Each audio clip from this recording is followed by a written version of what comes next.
Hello everyone, how are you doing? This is MD Tech here with another quick tutorial.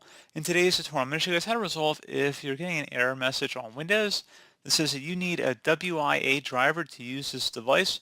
Please install it from the installation CD or manufacturer's website and try again.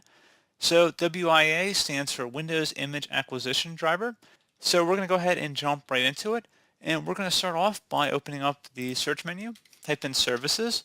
Best result should come back with services. Go ahead and open that up.